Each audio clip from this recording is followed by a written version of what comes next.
dark horrors lurk in these pages. Hello and welcome to a Call of Cthulhu module ranking. I am Ben and I'll be hosting this foray into madness. Keep in mind that this is all subjective and your own opinions are more than welcome, and I will only be ranking modules that I have played. 13 out of 13. First up, and the least interesting module that I keeped, is Amidst the Ancient Trees by Sandy Peterson, which is included with the 7th edition rulebook. It is set after a kidnapping where your group of investigators are paid by a rich miner, well, an owner of a mining company, to find his daughter and return her safely.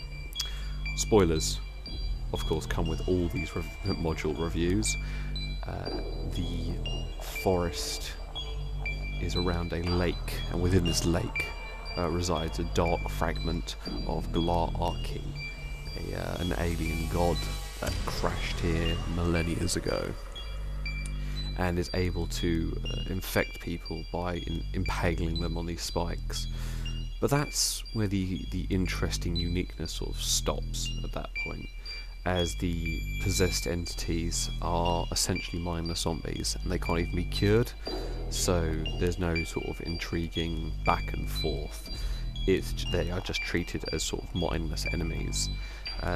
There's quite an interesting concept in that they become sort of immortal, age-wise, so you're fighting people from the Civil War in sort of blue garbs, as well as the kidnappers, but the module is incredibly linear, and it just goes from sort of encounter to encounter and doesn't really give much freedom for the players to explore. You just kind of go to 3 different areas of the forest, have a few dreams, you get to the final location, you have a fight, the end. Very little for the keeper to edit, and very little for the players to sort of expand upon. It is a beginner module at the end of the day. It is supposed to start off an investigation. It'd be quite good if it was starting over an overarching Glar-Arki campaign, but he's not the most interesting of Cthulhu horrors, so probably not the best one to start with, which is why I rank this as the lowest. 12 out of 13. And some fell on stony ground. This is a short campaign that actually only took us, I believe, a single session to complete. It's sort of set in a Children of the Corn style of a campaign, taken from the Nameless Horrors book. And it sort of runs into the same problem that a lot of the Nameless Horrors modules run into, that they heavily rely on pre-made characters. We use pre-made characters for this one, as opposed to usually my players tend to make their own campaigns. The problem I found with it is that they put too much detail in the wrong areas. There's these brilliantly sort of laid out town maps and this wonderful web of who knows who and what kind of experiences everybody has with each other, and all of the Nameless Horrors deal with this perfectly. They have this brilliant attention to detail when it comes to the NPCs. The problem is the level design, and this shows. For instance, the spoilers for players, the premise behind this campaign is that essentially a telescope has allowed this man to see some horrible dark portion of space that has enlightened some and broken others. You'd expect the final encounter to be in this house with the telescope. However, there is no map included of the house. It just states that there is a telescope in the back on a balcony, and that in a day he will manage to repair it, and if he doesn't, he'll die. But it doesn't state how he repairs it and where the materials are kept. So sort of towards the end of the campaign, after about 3 hours, 3-hour session, I sort of found myself improvising on the fly of sort of the layout of his house and how many people were there, and this problem reappears a lot in the Nameless Horrors expansions. if I was to review all of them in a line, it would be brilliant ideas, adequate execution. 11 out of 13. The space between is a snuff horror module, taken also from the Nameless Horrors expansion. Essentially, a horrific cult is attempting to use a snuff film to pass on their propaganda and brainwash people. And it has this brilliant, once again, spoilers for players, there's this brilliant finale within the cinema where the walls disappear and all of them are taken to these basalt cliffs where this goddess just sort of goes around and essentially harvests everyone's souls. Unfortunately, the best part of this campaign was avoided due to poor level design, and everything was overshadowed by a NPC that I sort of made up on the fly, and the players took to, because you know how unpredictable players are. But there were some cool concepts in it. There's sort of a room that takes you to this basalt cliff, where you sort of learn the only way out is to kind of kill yourself, and you sort of wake up outside these basalt cliffs. Brilliant concept, poor execution once again. Another really heavy reliance on pre-gens. I actually let my players make their characters this time, and we took a good hour to actually get to the point where they all met up and actually had a reason to help each other, because of how heavily it relies on these pre-generated concepts.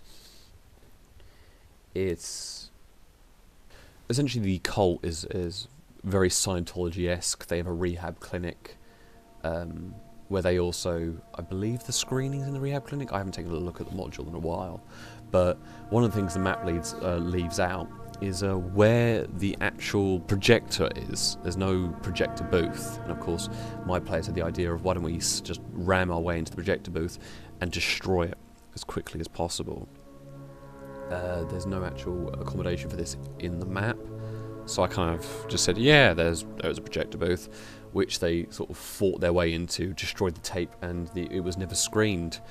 It technically ended with a victory, but it was disappointing. It'd be nice if that the module had accounted for this.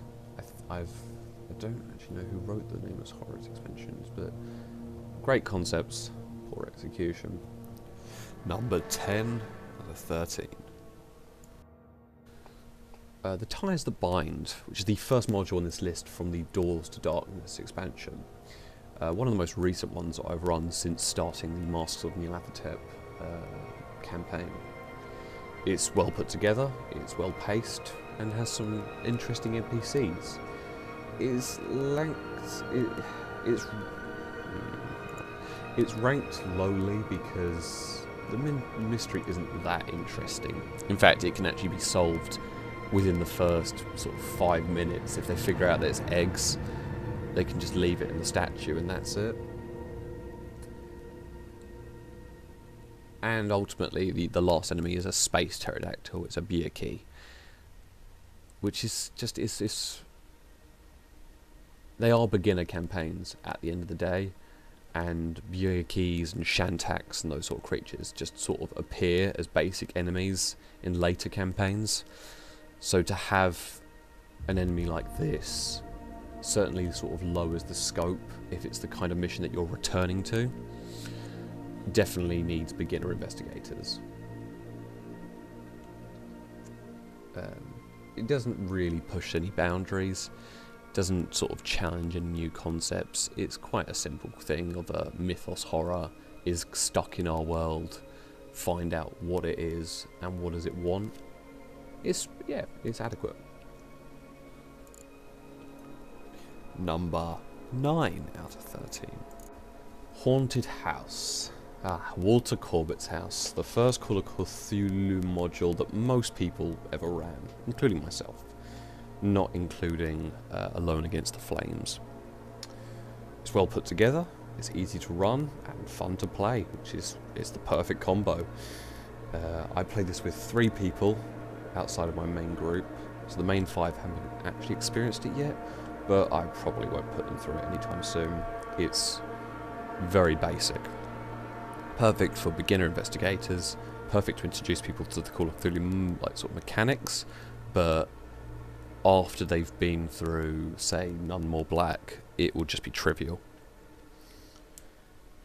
It works perfectly as an introduction, but not so great afterwards, and there isn't too many sort of magical events that happen that it can't really interest people who are already established. But for what it's supposed to be, which is a beginner campaign, it works perfectly. Number 8.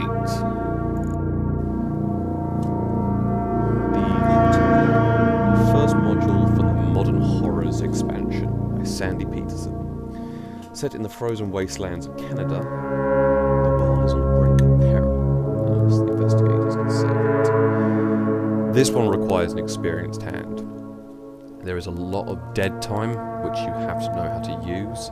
There's a lot of pacing, and you have to sort of juggle the horrors that can sort of happen in the background, as well as the pacing of the main events and how the investigators unravel certain clues.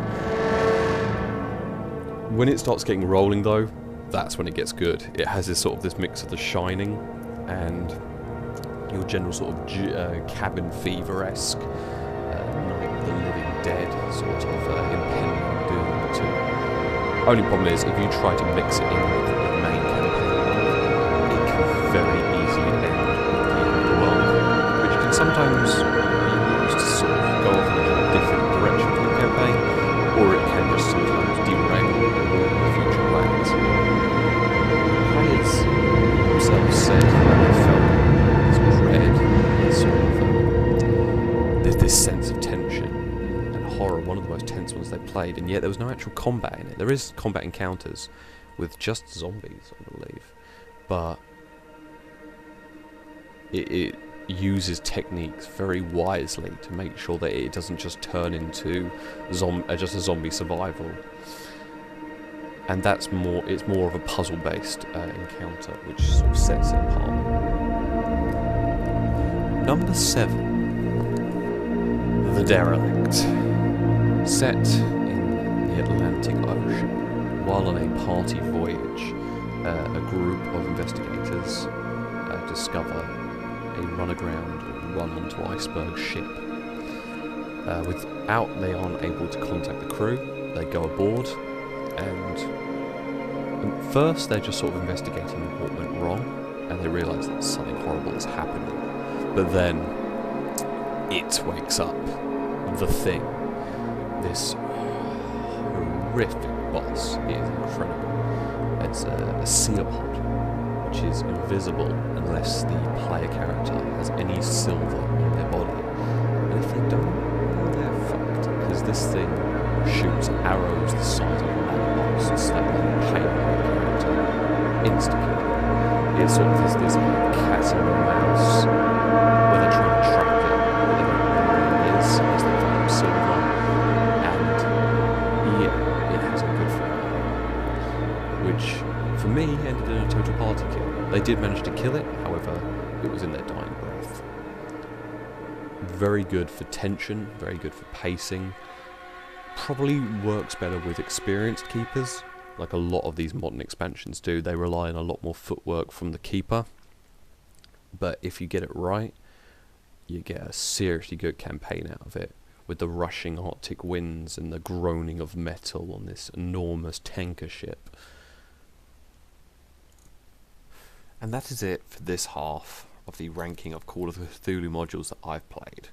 Tune in next week to find out what really is the best module written, in my humble opinion.